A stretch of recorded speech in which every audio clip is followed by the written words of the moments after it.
Assalamualaikum warahmatullahi wabarakatuh. Semoga Allah senantiasa merahmati kita semuanya. Masih bersama dengan saya, Nyi Kliwon di 5 Menit Merinding. Langsung saja, ini dia ceritanya.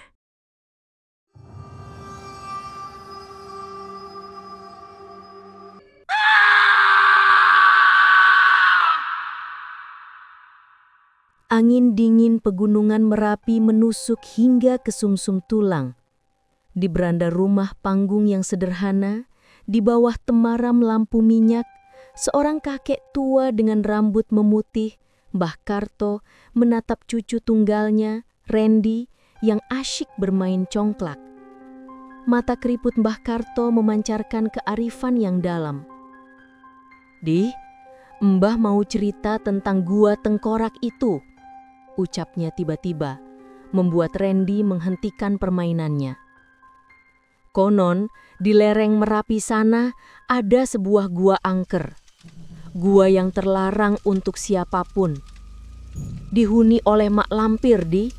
Penyihir abadi yang jasadnya mungkin sudah lapuk, tapi arwah dan kekuatannya masih hidup. Jangan sekali-kali ke sana ya, Le, karena setiap malam bulan purnama, dari gua itu sering terdengar tawa melengkingnya.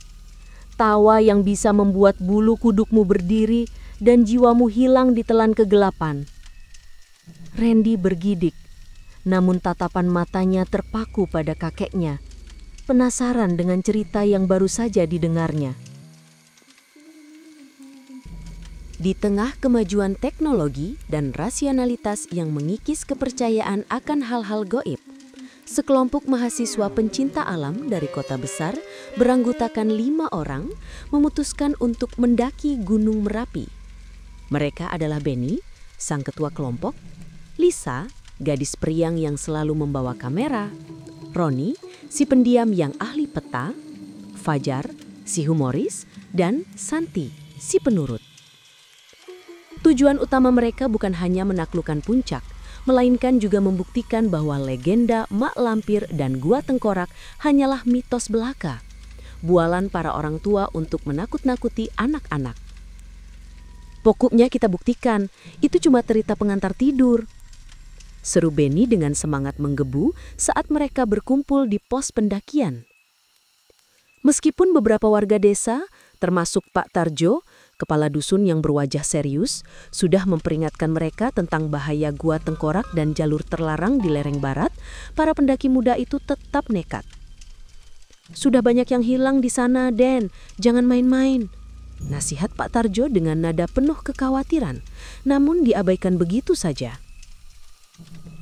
Mereka memulai pendakian melewati jalur setapak yang licin dan rimbun, mengabaikan papan peringatan yang sudah usang bertuliskan jalur terlarang, bahaya goib. Malam pertama, mereka mendirikan perkemahan di sebuah punggungan bukit yang agak terbuka, dikelilingi pepohonan pinus yang menjulang tinggi. Api unggun mereka menyala hangat, mencoba mengusir dinginnya hawa pegunungan. Obrolan ringan dan candaan mengisi tenda utama. Lisa sibuk memotret bintang-bintang yang bertaburan di langit. Tiba-tiba, saat semua mulai terlelap, sebuah suara samar menerpa telinga Benny. Suara itu tipis, nyaris seperti desiran angin, namun memiliki nada yang sangat khas dan menyeramkan. Tawa. Tawa melengking yang terdengar jauh, dari arah hutan yang lebih dalam, mengalir bersama embusan angin dingin. Benny sontak terkesiap, menegakkan tubuhnya dari posisi rebahan. Ia mencoba meyakinkan dirinya bahwa itu hanya suara binatang malam atau mungkin hanya ilusinya saja. Namun, tawa itu kembali terdengar, kali ini sedikit lebih jelas, membuat bulu kuduknya meremang. Ia melirik ke arah teman-temannya yang masih pulas, tak ingin membangunkan mereka dan menyebarkan kepanikan. Malam itu, Benny tidak bisa tidur tenang, diselimuti firasat buruk yang mengganggu. Keesokan paginya, suasana di perkemahan sedikit tegang. Benny menceritakan apa yang didengarnya semalam, namun Fajar dan Roni menganggapnya hanya mimpi buruk. "Ah, Benny, paling cuma suara burung hantu. Jangan lebay deh," canda Fajar, mencoba mencairkan suasana. Namun, tatapan mata Santi dan Lisa menunjukkan kegelisahan. Mereka melanjutkan perjalanan, memasuki hutan yang semakin rimbun dan gelap. Seolah sinar matahari enggan menembus kanopinya yang tebal. Roni yang bertugas membaca peta, tiba-tiba merasa ada yang aneh. Jalur yang mereka ikuti terasa asing, tidak sesuai dengan peta yang dipegangnya. "Kok rasanya kita salah jalan ya?" gumamnya. Benny menyuruhnya untuk memeriksa ulang. Saat Roni sedang fokus memeriksa peta, tiba-tiba ia menghilang. Hanya tersisa ranselnya yang tergeletak di tanah. "Roni, Roni!" panggil Benny berulang kali, namun tidak ada jawaban. Kepanikan mulai melanda. Mereka berempat mencari Roni dengan cemas, berteriak-teriak memanggil namanya. Sekitar setengah jam kemudian, Roni tiba-tiba muncul dari balik semak-semak, berjalan gontai dengan wajah pucat pasi. Matanya membelalak ketakutan. Aku melihat seorang perempuan tua di balik pohon. Dia tersenyum tanpa gigi." Roni terbata-bata, napasnya tersengal-sengal. Tubuhnya gemetar hebat. Ia tidak bisa menceritakan detail lebih lanjut, hanya terus meracau tentang senyum menakutkan itu. Setelah menenangkan Roni, mereka melanjutkan perjalanan dengan langkah yang lebih hati-hati. Tak lama kemudian, mereka tiba-tiba menemukan sebuah gua. Pintu gua itu tertutup lumut tebal, namun di depannya terdapat sesajen yang sudah basi. Bunga-bunga kering, beberapa butir beras, dan sebuah mangkuk kecil berisi cairan merah pekat yang sudah mengering. Suasana di sekitar gua terasa aneh, sangat hening, namun sekaligus mencekam. Aroma tanah basah dan bau anyir yang samar-samar tercium. "Ini pasti gua tengkorak yang diceritakan warga," bisik Santi. Suaranya bergetar. Benny yang keras kepala dan penasaran memutuskan untuk masuk. "Kita harus buktikan, jangan sampai pulang tanpa bukti." Lisa dan Fajar ragu, namun akhirnya ikut. Roni dan Santi hanya bisa pasrah. Saat melangkah masuk ke dalam gua yang gelap gulita, bau anyir yang tadi samar kini menyengat kuat, menusuk hidung. Mereka menyalakan senter. Dinding gua terasa lembab dan dingin. Tiba-tiba, sebuah suara melengking memenuhi gua. Tawa.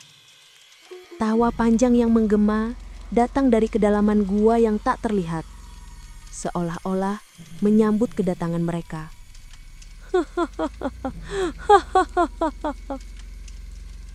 Tawa itu membuat mereka merinding.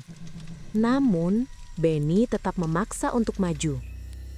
Mereka melangkah lebih dalam. Senter mereka menyorot setiap sudut gua yang gelap dan sempit. Bau anyir semakin kuat, bercampur dengan aroma dupa yang terbakar. Dinding gua yang berbatu dipenuhi ukiran aneh. Bukan sekadar guratan, melainkan aksara kuno yang tidak mereka kenali, berpadu dengan simbol-simbol gaib yang terlihat seperti gambar bintang bersudut banyak, ular melingkar, dan mata tunggal. "Wah, ini kayaknya bukan ukiran biasa," komentar Fajar, mencoba menutupi rasa takutnya dengan candaan. Lisa yang memang punya minat pada kebudayaan Jawa kuno mencoba mendekat. Ia menyorotkan senternya ke salah satu ukiran yang paling besar dan kompleks. Dengan hati-hati, ia mencoba membaca guratan-guratan itu, mengingat-ingat pelajaran yang pernah ia dapat. Semakin lama ia membaca, semakin pucat wajahnya. Matanya membelalak ngeri. Ini bukan sembarang ukiran," bisik Lisa. Suaranya nyaris tak terdengar. Ini adalah aksara Jawa kuno. Dan ini adalah doa pemanggilan. Doa pemanggilan mak lampir. Seketika, hawa di dalam gua terasa membeku. Lampu senter mereka mulai berkedip-kedip, redup, lalu tiba-tiba mati satu persatu. Kegelapan total menyelimuti mereka, hanya menyisakan kegelapan pekat yang mencekik. Dari sudut gua yang paling gelap, sesosok bayangan mulai terbentuk. Perlahan, Bayangan itu semakin jelas, mengambil bentuk seorang perempuan tua. Perempuan itu memiliki wajah yang sangat keriput, nyaris seperti tengkorak yang terbalut kulit. Matanya merah menyala, memancarkan cahaya mengerikan yang menerangi kegelapan. Rambutnya kusut masai, terurai panjang hingga menyentuh lantai gua yang lembab. Mulutnya menyeringai lebar, menampakkan gigi-gigi yang runcing dan menghitam. Wajahnya yang menyeramkan itu perlahan mendekat, diiringi suara tawa yang kini bukan lagi samar, melainkan melengking memekakan telinga, memenuhi setiap sudut gua.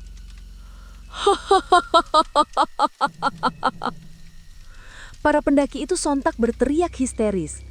Mereka tahu, legenda itu bukan mitos. Mereka telah membangunkan Mak Lampir.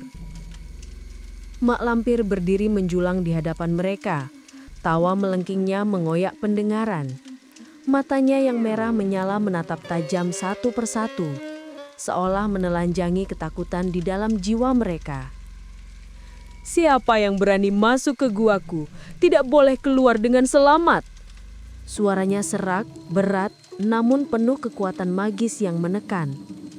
"Kalian semua akan menjadi tumbal, pengisi kekosongan jiwaku." Kepanikan melanda. Para pendaki muda itu sontak terpecah.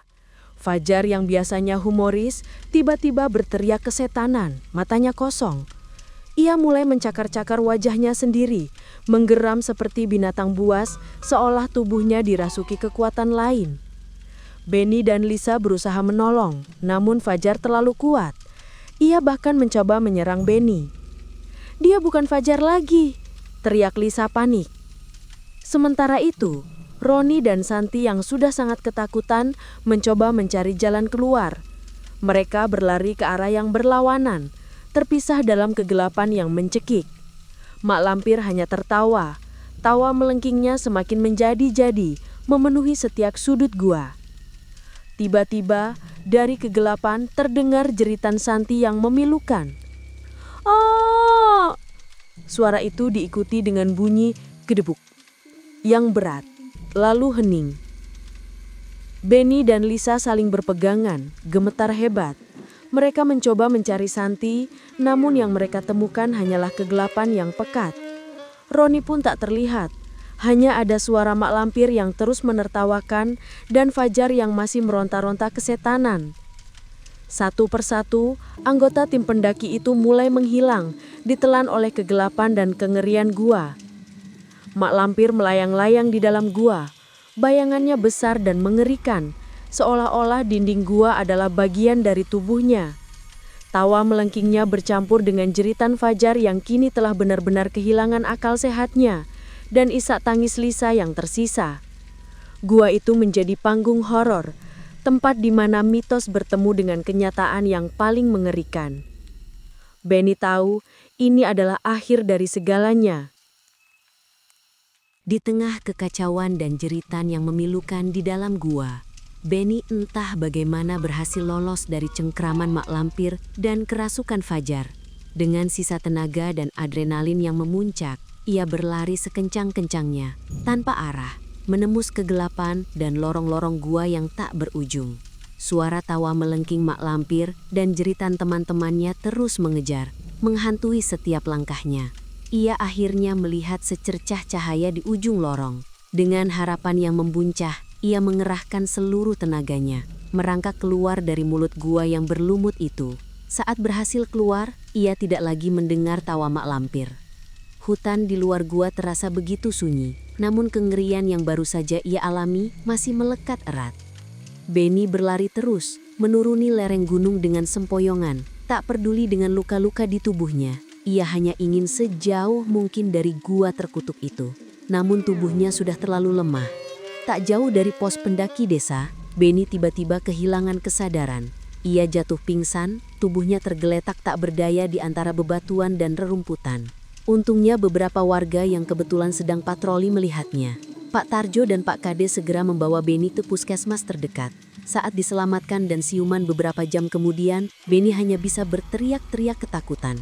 Matanya menatap kosong ke langit-langit. Ia menutup telinganya erat-erat dengan kedua tangan, seolah masih mendengar sesuatu yang mengerikan. "Jangan biarkan dia tertawa lagi. Suara itu masih ada. Suara itu masih ada." Racaunya berulang kali, membuat semua orang yang mendengarnya merinding. Benny trauma berat, jiwanya terguncang. Beberapa hari setelah kejadian itu, tim SAR yang mencoba mencari sisa anggota pendaki di Gunung Merapi melaporkan sesuatu yang aneh. Gua Tengkorak, tempat mak lampir bersemayam dan menelan para pendaki, sudah tidak ada lagi. Pintu gua yang berlumut itu telah tertutup reruntuhan batu besar, seolah ditelan gunung itu sendiri. Para ahli geologi tidak menemukan adanya aktivitas vulkanik yang signifikan. Namun gua itu benar-benar lenyap, seperti dihapus dari peta. Sejak saat itu, kisah mak lampir dan tawa melengkingnya menjadi semakin kuat di kalangan warga sekitar Merapi. Tidak ada lagi yang berani mencoba membuktikan mitos. Mereka tahu, ada kekuatan tak kasat mata di lereng gunung itu yang sebaiknya dibiarkan tidur. Dan terkadang, di malam bulan purnama, saat angin pegunungan berhembus kencang, warga desa masih bisa mendengar suara tawa melengking yang tipis, terbawa angin dari puncak gunung, seolah mak lampir masih ada, tertawa di atas kekalahannya, dan menunggu tumbal berikutnya. Bersama saya, Nyi Kliwon. Sampai jumpa di episode Mencekam selanjutnya. Jangan lupa subscribe, like, and share. Terima kasih. Wassalamualaikum warahmatullahi wabarakatuh.